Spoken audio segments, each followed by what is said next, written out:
8745페이지 9절로 11절. 더 성숙해 의의 열매가 가득함으로 찬송이 되기를 구한다는 내용이 나옵니다. 아주 기도 내용치고는 가장 정말 깊은 기도라고 그렇게 생각을 합니다. 속사람이 성숙해진다고 하는 거, 빌립보 교회 성도들, 너희들이 지금 성장을 했지만 더 속사람이 성장을 해서 성장한 결과가 뭐냐?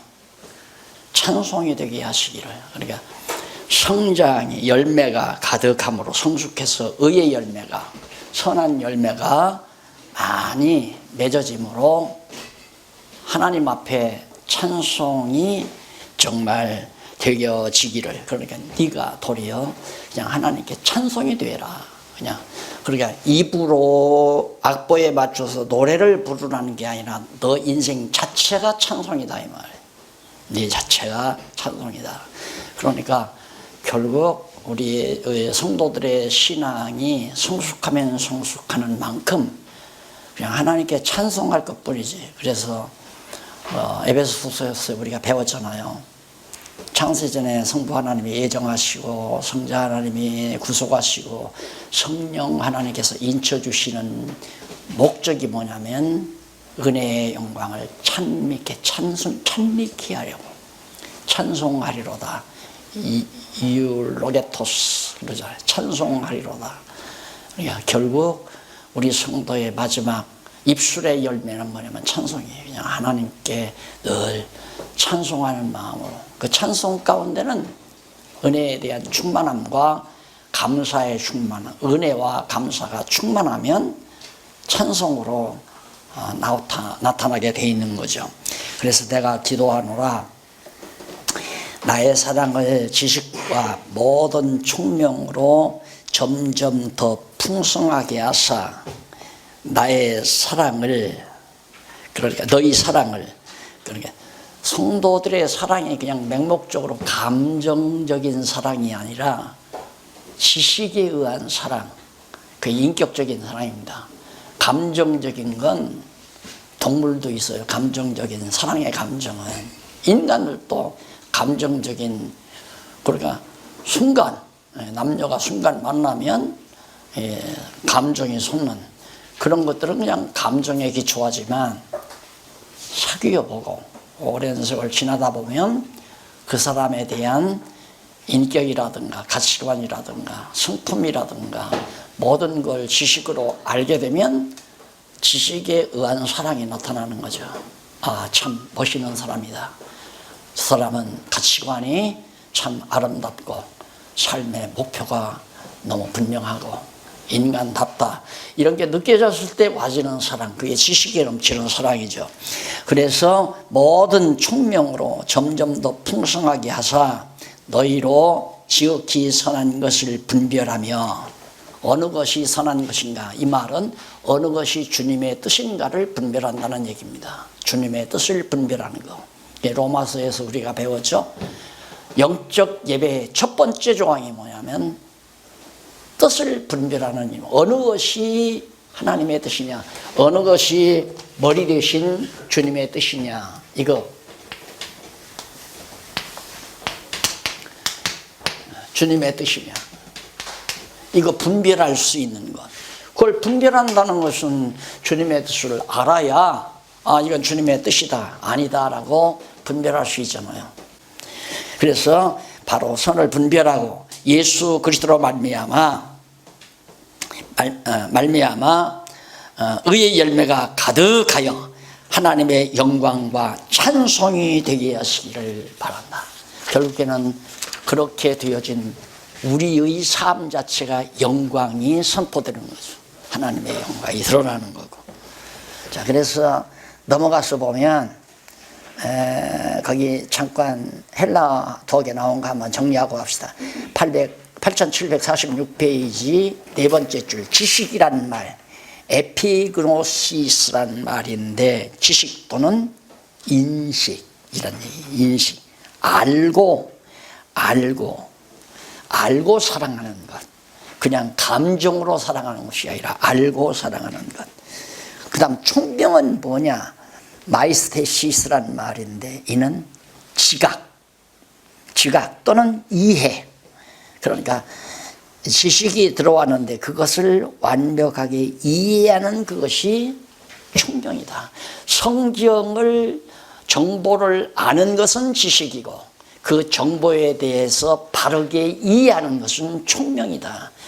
지혜와 지식과 총명, 이게 매우 중요하죠.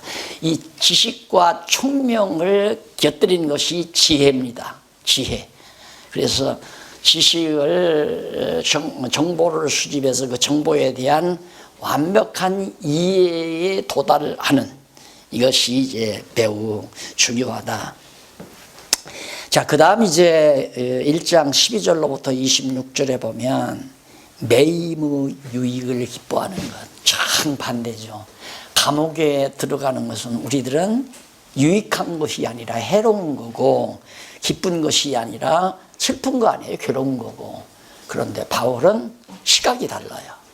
왜? 바른 주님의 선한 일을 아니까, 주님의 뜻을 분별하다 보니까 아하, 내가 복음을 위해서 이렇게 매이는 것이 참으로 복음에 유익한 거로구나. 우리들의 생각은 그게 아니죠. 아유, 우리 목사님 감옥에 갇히지 말고, 사도 바울이 감옥에 갇히지 말고 활발하게 가서 복음을 전하면 얼마나 좋을까. 이렇게만 생각하지, 바울이 감옥에 갇힌 것이 복음에 합당한 생활에 유익이 되고 그것이 즐거움이다. 이렇게 보지 않잖아요. 이게 완전히 시각이 다른 거예요. 우리가 지금 공부하는 게 복음에 합당한 생활.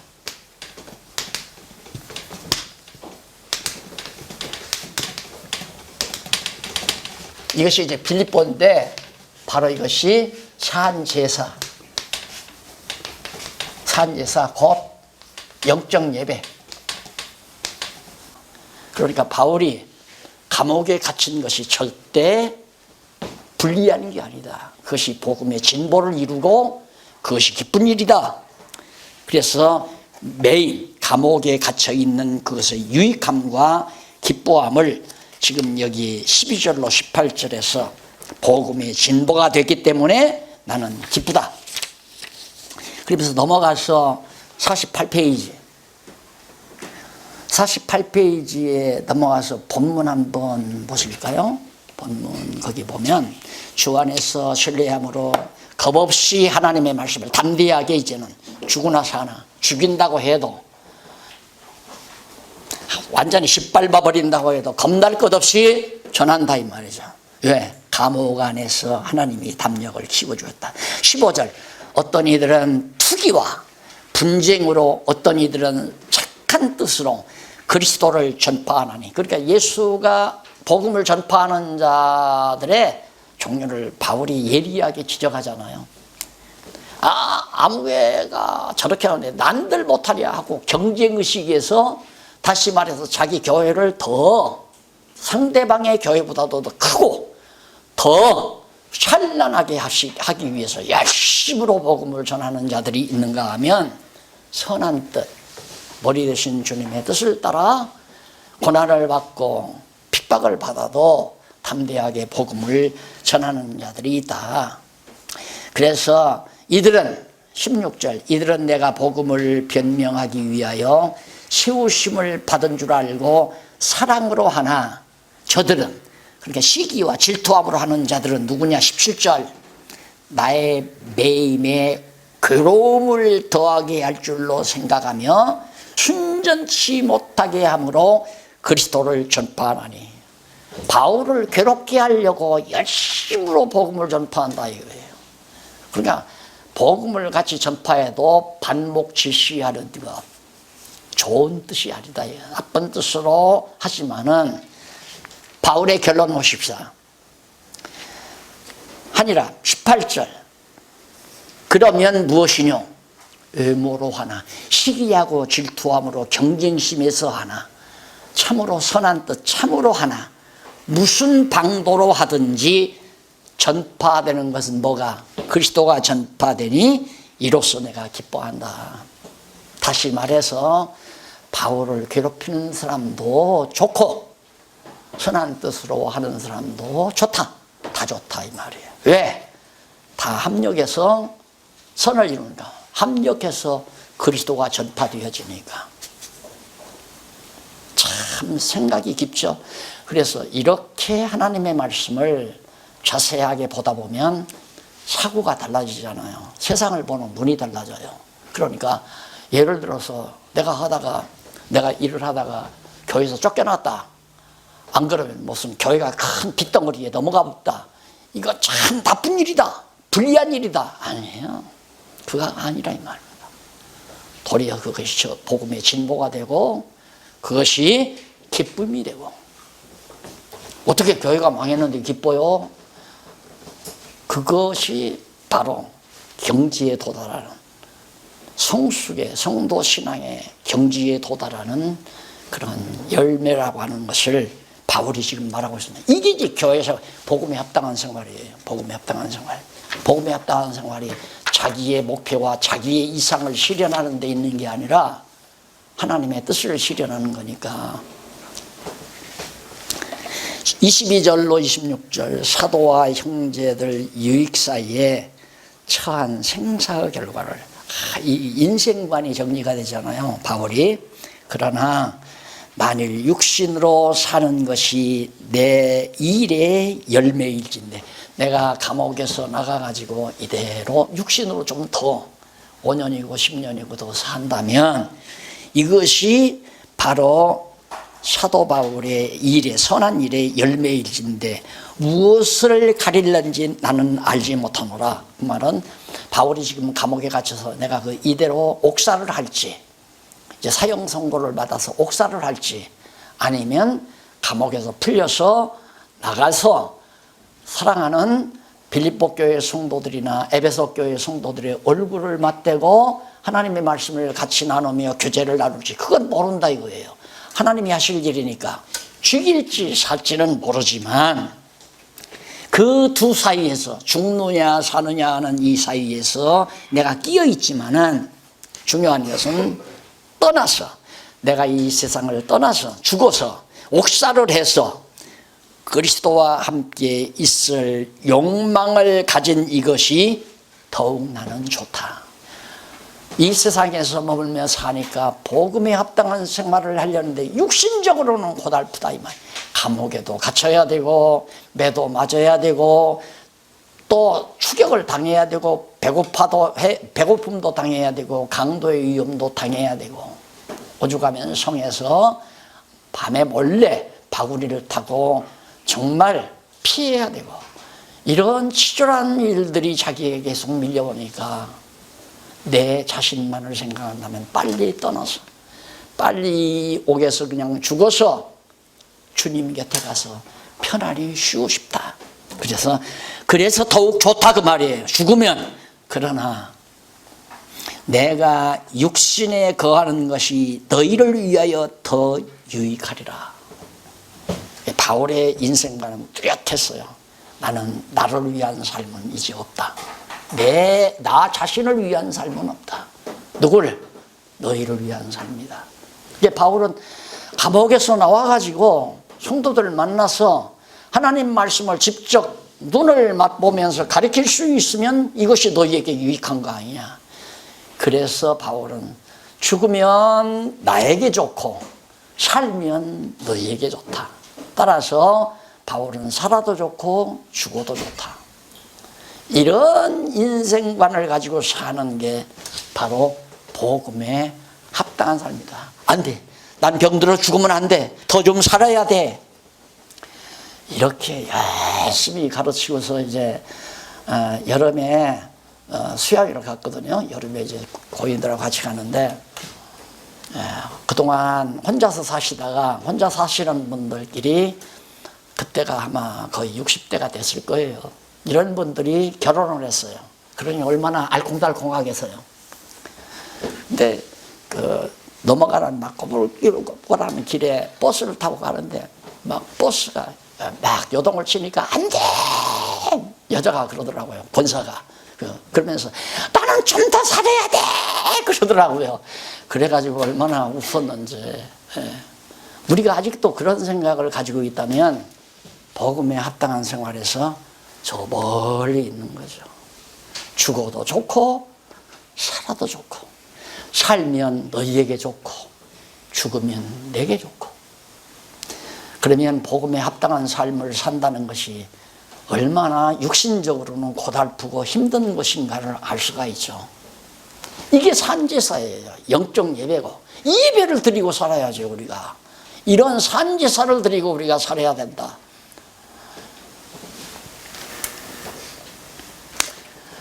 자, 그래서 나는 모른다.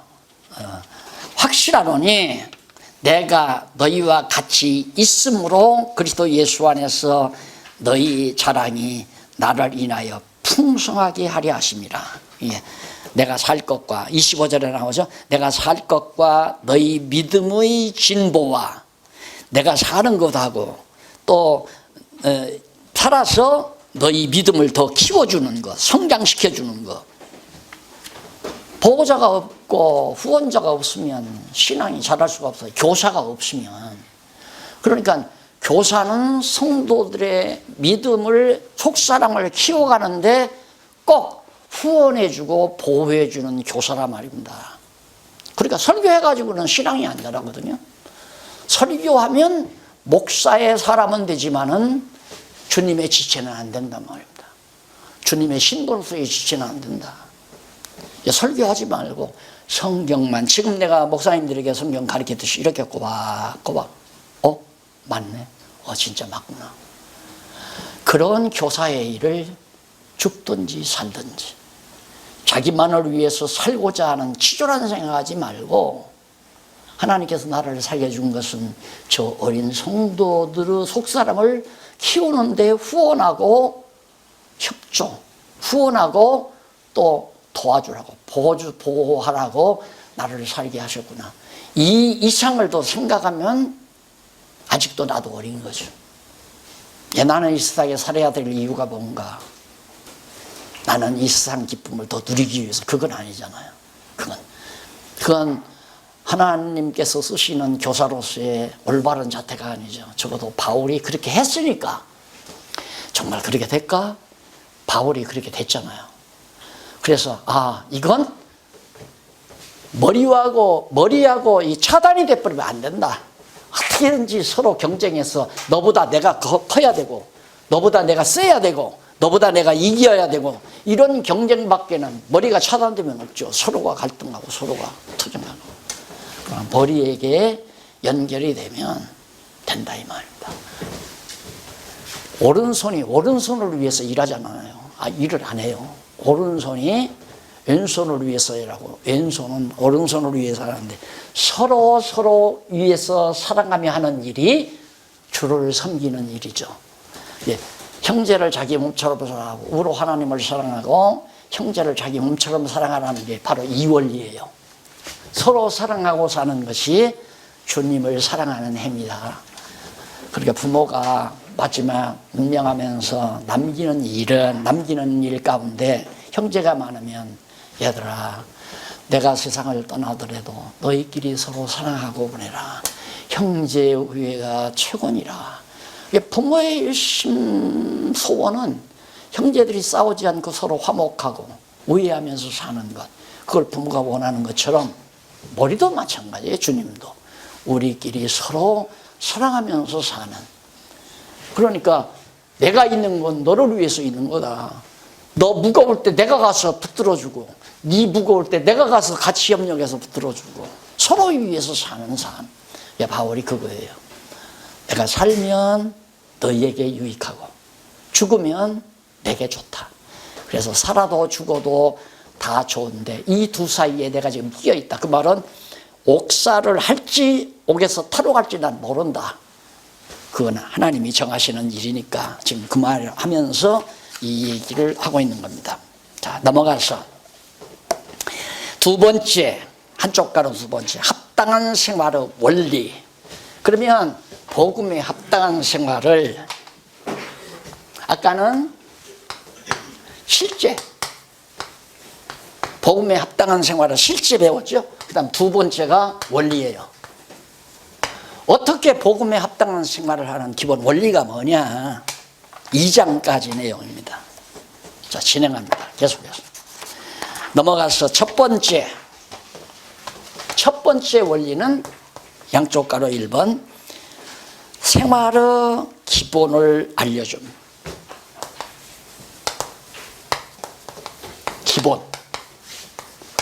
기본이란 본래의 바탕이란 말입니다. 그럼 적어도 복음에 합당한 생활을 하려면 바탕이 있어야 되잖아요. 다시 말해서 기초가 있어야 한다 이 말입니다. 그게 원리 중에 하나죠. 기본을 알려주는데 그 기본이 뭐냐면 27절로 30절에 보면 복음에 합당하게 생활하라면서 은혜를 준 목적을 알려줍니다. 기본은 하나님이 우리에게 은혜를 주어서 은혜의 풍성함 가운데 있는 게 매우 중요하다. 하나님의 은혜에 대한 풍성함을 느낄 때 우리가 감사가 나오잖아요.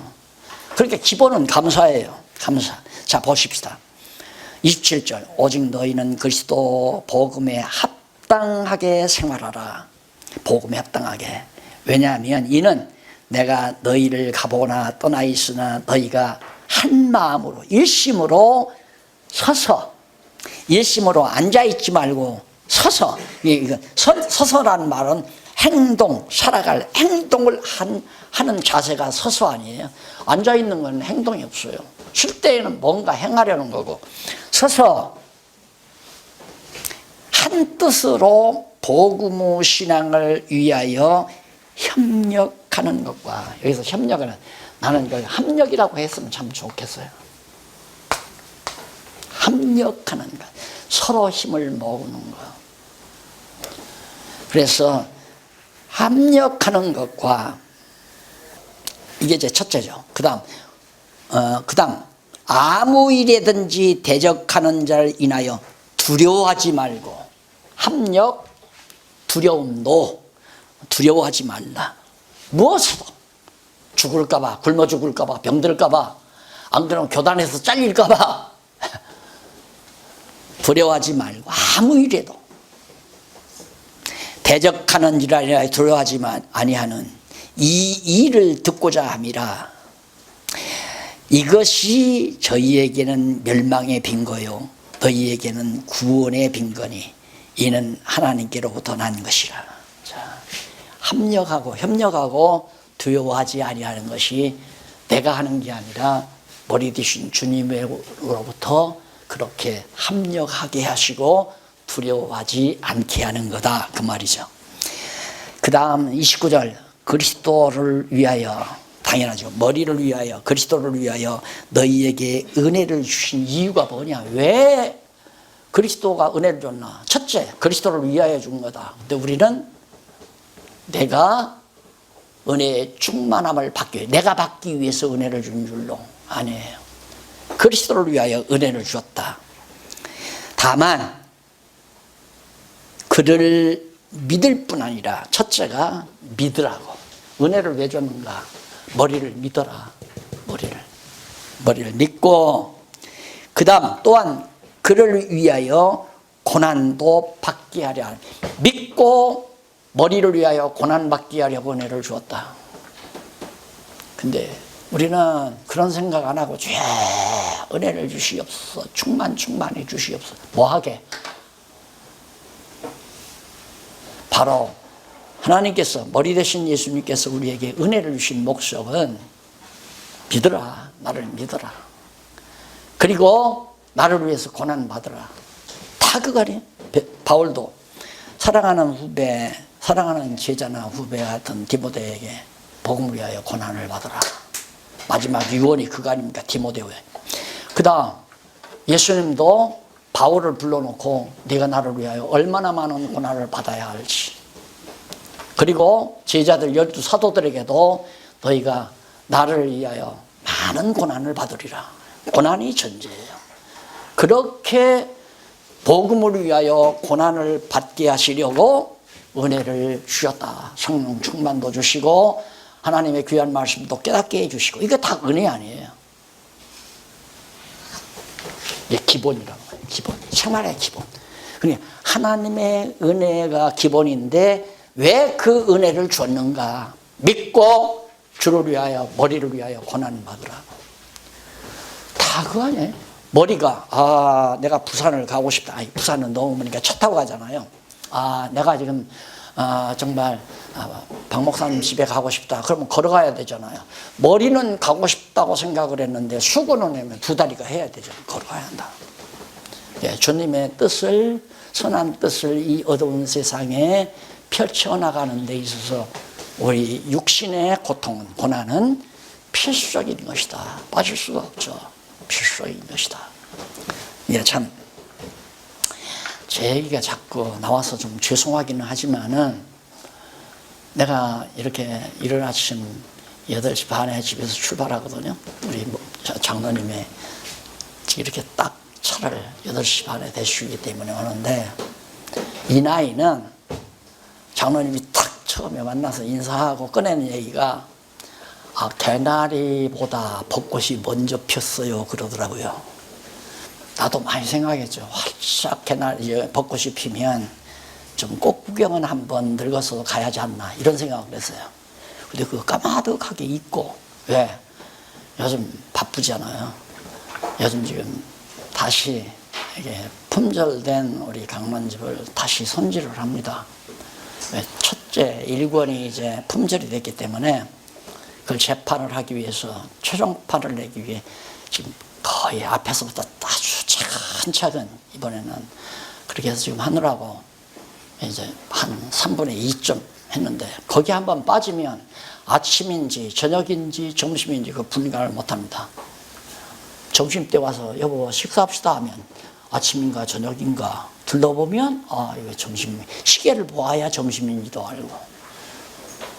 집사람이 뭐 커피를 갖다 놓거나 무슨 뭐 마실 걸 갖다 놓으면 먹어본 적이 없어요. 끝나면 그냥 그대로 있어요. 과일도 마찬가지고. 그러니까 그렇게 푹 빠져서 하니까 벚꽃 생각을 했겠어요? 장로님이 그래 그 얘기를 듣고 내가 가만히 생각하면서, 참 나도 돌기도 보통 돈 놈이 아니다. 장로님하고 지금 목사 장로님 우리 벚꽃 활짝 어디 좋은 데 있으면 그리로 가십시다 하고 가야 돼. 그게 이제 정상 아니에요. 근데 여기로 온 거거든요. 그래서 박김 목사님이 9시 반부터 시작해서 정확하게 내가 순종하는 마음으로 시작했잖아요. 오전 3시간 하려고. 3시간 하라니까 3시간 하잖아요. 근데 나는 명령으로 들은 것이 아니라, 하나님께서 박 목사님에게 나로 하여금 이렇게 하도록 환경을 만들어 주셨구나, 그렇게 생각을 했지. 만약에 박 목사, 당신 아버지가 박용기라고 해서 날 아버지처럼 생각을 하신다고 그러는데 아버지한테 이래라 저래라 하는 법이 있어요? 말도 아니지. 그게 바로 하나님께서 박 목사님의 입을 통해서 해야 될 일을 하게 해 가시는, 이게 이제 산지사란 말입니다. 영적 예배. 안 그래요? 이렇게 살자. 또 살자고요 하면 안 되죠. 사라지죠. 에베소서를 정말로 알았다면, 기노스코 했다면, 야다를 했다면, 에베소서를 기노스코 했다, 야다 했다 한다면 그렇게 되어진다. 하게 된다, 이 말이에요. 자, 그러면 두 번째로 2장 1절로 4절까지는 모든 일을 뜻과 마음을 앞에 겸손으로 행할 것. 이게 기본이에요. 기본. 그러니까 복음에 합당한 생활을 하는데 가장 기본적인 자세가 뭐냐? 앞에서 말한 대로 정말 은혜에 합당하게, 은혜를 준 목적대로, 하나님께서 나에게 은혜 주신 목적대로 사는 것. 그 다음 그렇게 사는 것이 마음에 우리가 모든 일을 뜻과 마음을 합해서, 합력해서, 서로 합력해서. 그래서 지난번 아마 들으셨겠죠. 여성에 관해서 특강, 공개 강조하는 거 들으셨겠죠. 저도 이렇게 하다 보니까 목사님들이 꽤 많으신데 왜 이걸 나 혼자 해야 되느냐 이 말을 하다 보니까 막 울컥했어요. 왜 이걸 나 혼자 해야 되느냐, 이 너무도 분명하고 확실한 걸, 이 엄청난 진리를 왜 나 혼자만 말해야 되느냐. 지금 열나려고 그러는데 합력해서 해야 돼. 합력해서. 목사님들은 입 없어요? 해야죠. 아니, 또 이것도 한번 강요하는 건데 하나님이 하게 하세요.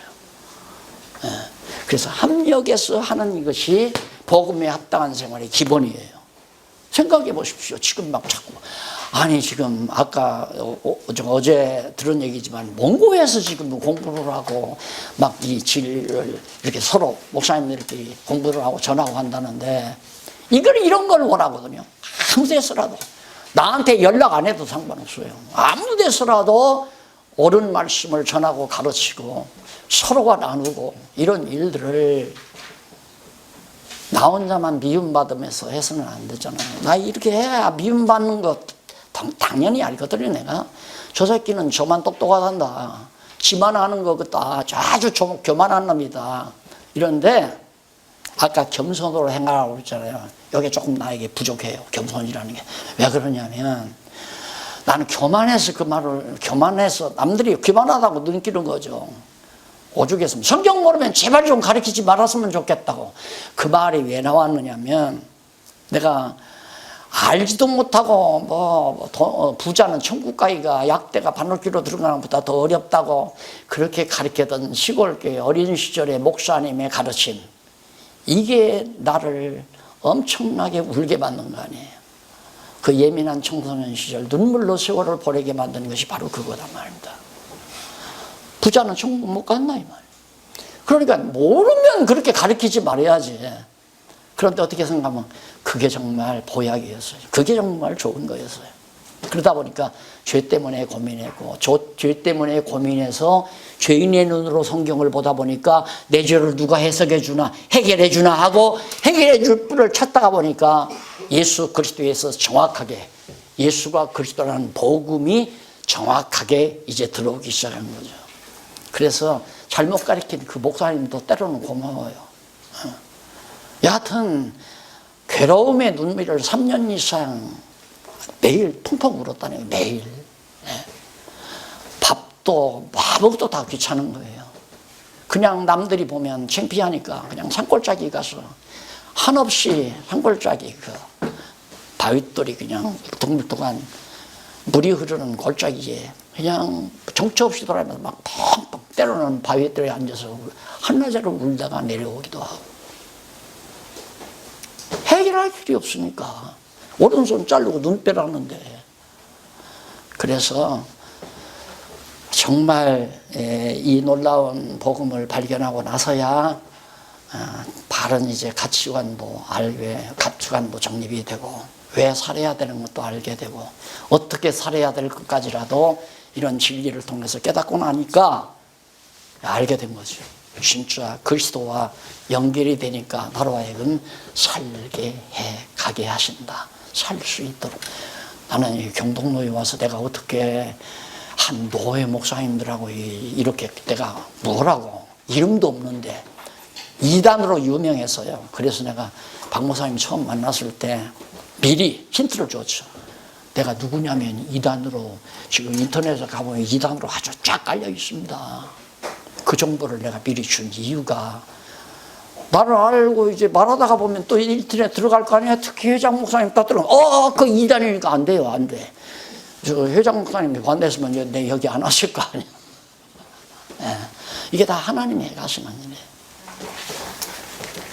그래서 여기 겸손으로 행하라고 그랬는데 자기 잘난 척하지 말고 정말 순수하게 진리만을 증거하는. 그 다음 두 번째 생활의 자세입니다.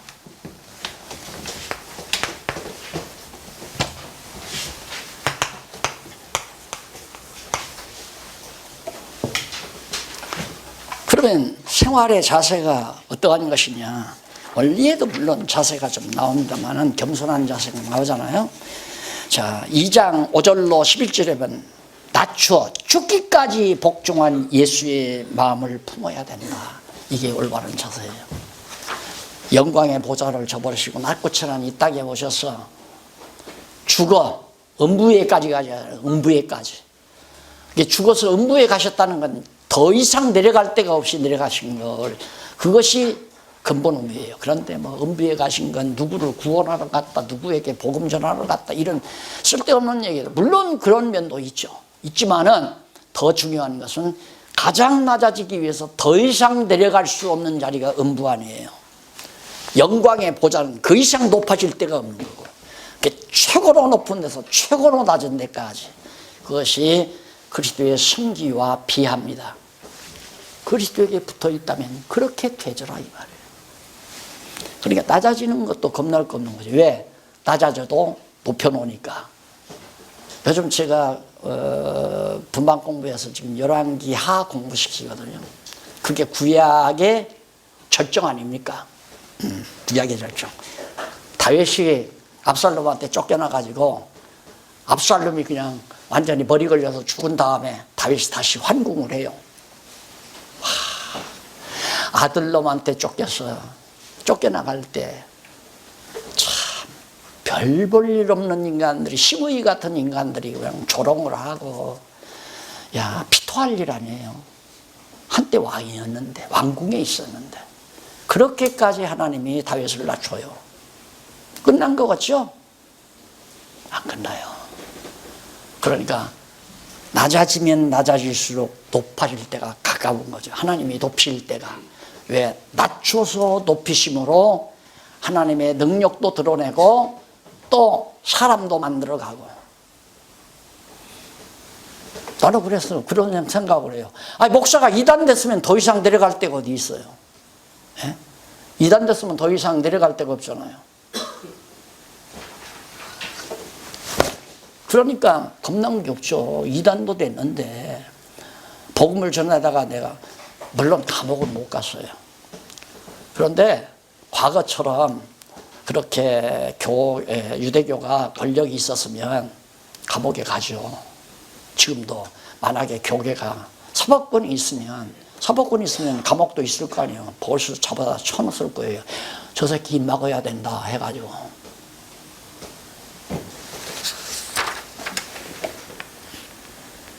생활의 자세를 알려주는데 예수의 마음, 바로 그리스도의 마음, 아까 그랬죠? 똑같다니까. 원리를 파악하면 성경이 그냥 보여요. 머리가 마음을 지배한다.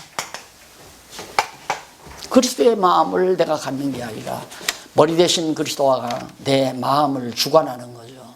이 그리스도의 마음을 내가 갖게 하는 겁니다. 그것이 생활의 자세예요. 원리. 그러니까 생활 기본이 갖춰져야 되고, 그 다음 자세가 갖춰져야 되고, 이게 원리예요. 그 다음 12절로부터 18절. 행하게 하는 대로 시비 없이 행하라며 그 목적을 알려줍니다. 바로 자세가 내가 늘 되는 대로 해라. 되는 대로. 고집 부려서 자기 고집대로 하려고 하지 말고 되는 대로. 되면 하고 안 되면 말고. 하나님이 되게 하시면 하는 거고 안 되게 하면 안 하는 거고. 그게 이제 올바른 복음에 합당한 생활을 살기 위한 방법이에요. 네, 다 아닌 건 하나님이 막아주시더라고요. 제가 지금 한 10년, 20년 전만 해도 신학교를 생각을 했어요. 신학교를 해서 그래도 뭐 등록금이라도 받고. 왜? 하자는 사람이 너무 많았으니까. 시설 괜찮죠. 아마 신학교 간판 걸면 서울에서 거의 안 빠지면 무슨 큰 대교단의 신학교하고는 혹시 좀 빠질지 모르지만 시설이나 모든 면에서 정말 완벽하죠. 좋죠. 그러니까 그렇게 하려고 생각을 했나. 하나님이 이걸 막으시더라고요. 점점 갈수록 아니다 싶어요. 그래서 신학교 인가를 내려다가 결국 수도권에는 안 내주니까 할 수 없이 재단법인으로 성경신학 연구소로 만들었어요. 그런데 하나님께서 그것도 딱 연구소 딱 만들고 연구위원이라고 해서 너댓 명 딱 이렇게 해서 그게 교수들이죠. 쉽게 말하면 나는 은연중에 하나의 총장이 된 거고, 왜 연구소 소장이 됐으니까 총장 아니에요? 그래서 하려고 했는데 하나님이 그것도 막아버리더라고요. 하나님이 막으면 안 하면 돼요.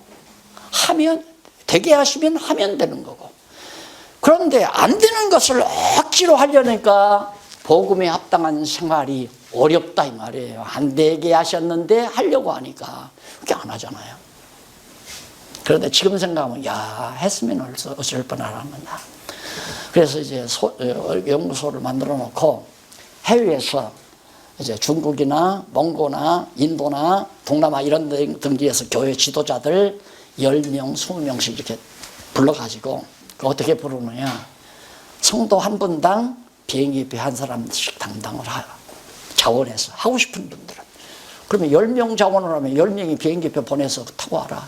그럼 밥을 쌀하고 부식 좀 사다 주면 너들이 해먹으라. 그건 다 시설 다 돼 있으니까. 그리고 우리가 거저 연구비 받으니까 우리가 거저 가르쳐 주면 되잖아요. 그렇게 구상을 해서 시설을 그렇게 딱 갖춰놨어요. 근데 오늘 장로님하고 오시면서 참 그것도 구태한 방법이었어요. 왜 그러냐면 몽고에서 지금 몽고 선교 지도자가 공부를 하고 있다는 얘기를 들었잖아요. 그게 빠른 거란 말입니다. 그 이전에는 어떻게 생각했느냐면 은퇴하면 그냥 우리 연세 드신 장로님들, 권사님들 모시고 선교 다녀야 되겠다. 그래서 장로님들한테 부탁했어요. 나는 은퇴할 때 다른 거 필요 없습니다. 리무진 한 대만 내 이름으로 사는 게 아니라 그냥 선교용으로 교회에서 하나 사주십시오. 그럼 리무진 한 대 딱 사서 밑에다가 쌀, 부식 다 때려 싣고 그 다음 가실 분들, 권사님들, 장로님들 모시고 그 타고 실크로드 달리면서 이제 몽고나 중국 등지에 들려서 복음 전하고 또 가고, 그렇게 해서 유럽 안 받고 돌고 그렇게 돌아오는 선교 여행을 하려고 생각을 했죠. 그것도 웃기는 거야. 가만히 내가 생각하면 지금은 나는 북을 잠자고 있고 우리 김장로님도 편안히 잠자도 다른 데서 지금 열심히들 공부들을 해요. 전 세계 각지에서. 이런 세상인데 쓸데없이 내가 내 생각대로 해보려고 하는 하나님이 다 걷어씌우잖아요. 그리고 나로 하여금 이렇게 여러분들과 함께 말씀 안에서 교제할 수 있는 이 좋은 시간, 좋은 시설, 좋은 환경 주셔서 이렇게 녹화해가지고 전 세계로 지금 보내는, 우리는 지금 합력해서 지금 선교 활동을 하고 있는 겁니다. 엄청난 선교 역사를 지금 우리가 해가고 있는 거예요. 우리는 그걸 모르죠. 이 다음 한번 가고 싶다. 그런가 안 그런가. 야, 박목사 참 착하고 충성된 종이로다. 나는 큰 일을 했다 하고 칭찬하면 내가 뭐 큰 일을, 나는 교회 몇백 명밖에 안 돼요. 아니야. 그걸 보는 게 아니잖아요. 나도 모르게 지금 이 엄청난 일을 우리가 힘을 모아서 지금 해가고 있는 거예요. 나는 단순히 지금 목사님들하고 강의한다는 차원을 훨씬 넘어서 내 생각 속에는 그걸 친구 목사가 알더라고요. 책을 한 권 교회 개혁론을 줬더니만 읽고 와서 목사님은 한국교회를 대상으로 하신 게 아니라 세계 개신교를 대상으로 해서 책을 썼더군요. 그래서 그래도 부총장까지 지냈으니까 신학대학. 그래 내가 그래. 책 볼 줄 아네? 내가 그래서 책 볼 줄 아네. 나보다 연하 친구니까. 이제 점점 더 친구가 잘 돼가는만 내가 그러지. 친구라는 게 믿는 거 하는 거 같아야 친구 되는 거 아니에요.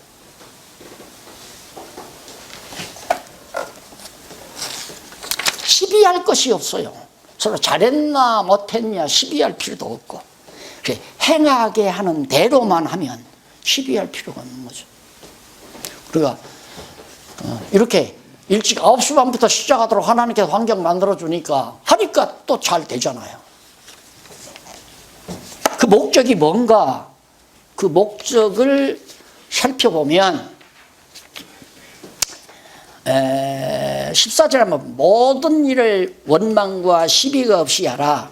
15절 이는 너희가 흠이 없고 순전하여 어그러지고 거스리는 세대 가운데서 하나님의 흠없는 자녀로 세상에서 그들 가운데 빛들로 나타내며 우리들로 하여금 세상에 빛이 되게 하려고. 왜? 하나님께서 행하게 하시는 대로 시비 없이 해야 빛을 드러내요. 서로 물고 뜯고 시기 질투하고 이건 빛이 어두운 거죠. 생명의 말씀을 밝혀, 성경 말씀을, 하나님의 말씀을 정확하게 그 의미를 밝혀 나의 다름질도 헛되지 아니하고 수고도 헛되지 아니하므로 그리스도의 날에 나로 자랑할 것이 있게 하려 함이라. 결국 주님 오실 때 우리의 자랑이란 나는 주님의 말씀만, 주님의 뜻만, 주님의 생각만, 그것이 복음 아닙니까? 그렇죠?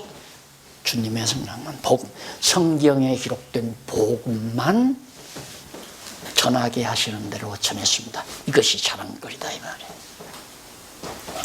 그래서 올바른 자세를 가지고 살아야 된다. 평생 설교만 하다가 가가지고 나는 왜 상급을 안 줍니까? 상급 얘기가 나오니까. 너는 너를 위해서 네 말만 하다가 왔으니까. 그래서 우리 교사들이 성경을 알아서 성경만 가르치면 책임질 일 없어요. 아무 책임질 일 없고 두려울 것도 없는 거고. 하나님의 말씀이니까. 머리 대신 주님의 뜻이니까 듣기 싫으면 말아. 분명히 내가 이 왼손에게 자꾸 하나님 말씀 가르쳐 주는데 듣기 싫으면 그럼 그만두는 거지 뭐. 왜 듣기 싫은가? 머리 대신 주님이 그쪽으로 깨닫는 영을, 성령의 역사의 교통하심을 원활하게 공급해 주지 아니하니까 못 깨닫는 거죠. 나는 목회하면서 참 그런 거 많이 느꼈어요. 나는 어떤 때 특별한 강의를 안 했어요. 그냥 성경을 일적으로 성탄절이 오든 부활절이 오든 그냥 쭉 이어서 그렇게 했죠. 근데 어느 부분에 가면 오늘 강의는 어느 목사님이 좀 들었으면, 어느 장로님이, 아니면 어느 권사님이, 왜? 약간 말썽 피는 분이 있으니까 요 강의를 들으면 생각이 묘하더라고요. 갑자기 여행을 떠나서 안 나와, 그날은. 그런 일을 수없이 겪었어요. 그러니까 하나님이 못 듣게 하면 못 듣게 하는 거예요. 그러니까 여기서도 목사님들하고 강의하다가도 안 나오죠? 그 목사님 오늘 강의는 안 들어도 되는가 보다. 물론 안 나오셨어도 이제 요즘 방송이 있으니까 또 들으시겠지만 현장에 안 나오면 시간 내서 듣는 거는 쉽지 않습니다. 목사님들 일정 바쁜데 현장에서 듣는 게 훨씬, 또 현장에서 듣는 거하고 방송에 듣는 거하고 차등이 있잖아요. 안 나와도 좋고 나와도 좋고. 왜? 주님의 뜻대로 나올 수도 있고 안 나올 수도 있으니까. 듣게도 하시고 안 듣게도 하시는 분이 하나님 아니세요. 그걸 믿잖아요.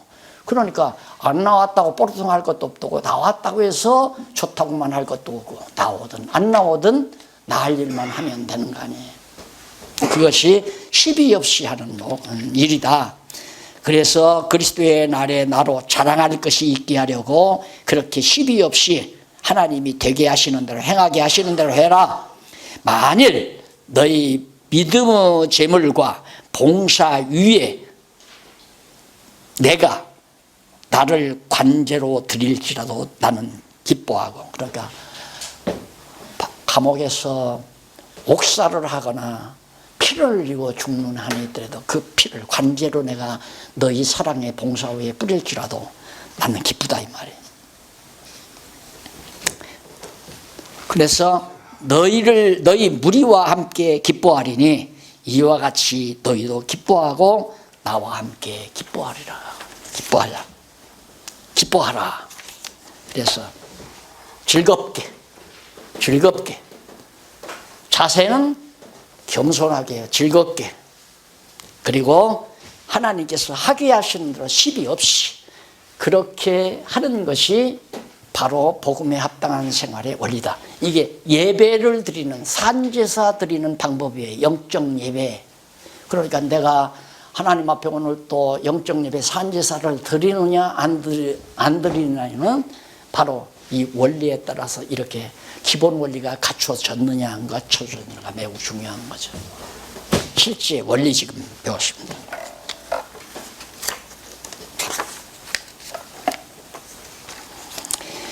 자, 그 다음 합당한 일꾼을 보내주는 것. 세 번째가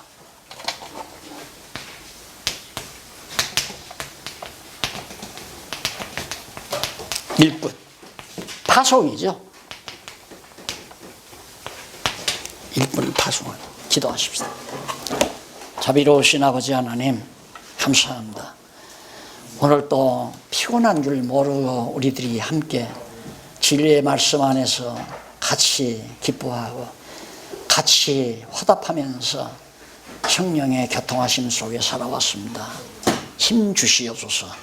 우리의 힘, 욕심에서 나오는 힘은 다 거두어 주시고 성령의 능력으로 힘입어 나오는 뜨거운 힘으로 이 세상을 이기며 사는 승자들로 삼아 주시옵소서. 예수님의 이름으로 기도드립니다.